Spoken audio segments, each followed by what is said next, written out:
कभी कभी अनजाने में हमसे ऐसी गलतियां हो जाती हैं जिन्हें लाख कोशिशों के बावजूद भी सुधारा नहीं जा सकता। ऐसा ही कुछ अंगराज कर्ण के साथ हुआ था।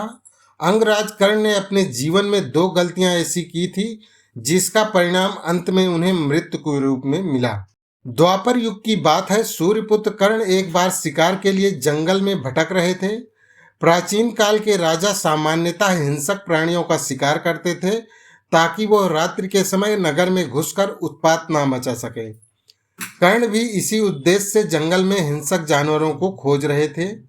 तभी अचानक कर्ण ने झाड़ियों के पीछे किसी हिंसक जानवर के होने की आशंका व्यक्त की। कर्ण ने बिना कुछ सोचे समझे ही बाण चला दिया। दुर्योग से वहां एक ब्राह्मण की गाय चर रही थी। बाण लगते ही कुछ ही समय में गाय के प्राण पखेरु उड़ गए।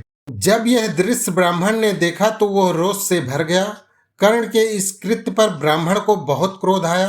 ब्राह्मण अपनी गाय के पास बैठकर रोने लगा। ब्राह्मण और गाय की दुर्दशा देख कर्ण भी दुखी हो गया।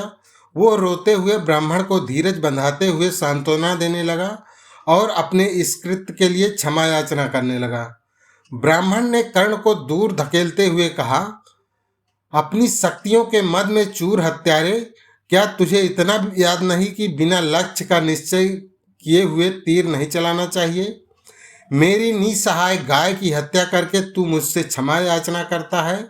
मूर्ख, क्या तू मेरी गाय को जीवित कर सकता है? मेरे घर बंधा इस गाय का बछड़ा जो भूख से व्याकुल होकर अपनी माँ को पुकार रहा है, क्या उसकी माँ को तू जीवित कर सकता है?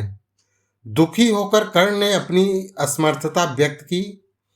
तब ब्राह्मण ने रोष में भरकर अपना कमंडल उठाया और कर्ण को अपनी इस गलती के लिए शाप देते हुए बोला, अपनी शक्तियों के मद में चूर कर्ण, जिस तरह तूने इस रथ पर सवार होकर मेरी निसहाय गाय की हत्या की है, उसी तरह एक दिन जब तू अपने जीवन का सबसे बड़ा युद्ध लड़ रहा होगा, तेरे रथ का पहिया धरती में समा जाएगा और तू भय से व्याकुल हुआ निसहाय मरेगा। उस ब्राह्मण के शाप के कारण ही भविष्य में जब महाभारत का युद्ध हुआ और कर्ण कौरवों की ओर से लड़ रहा था, तब एक समय ऐसा आया जब परशुराम के शाप के कारण कर्ण अपनी सभी विद्याएं भूल गया और उस ब्राह्मण के शाप के कारण कर्ण के रथ का पहिया धरती में धंस गया। इस अवसर का लाभ उठाकर श्री कृष्ण के कहने पर अर्जुन ने कर्ण का वध कर दिया। इस तरह उस ब्राह्मण का शाप सत्य साबित हुआ।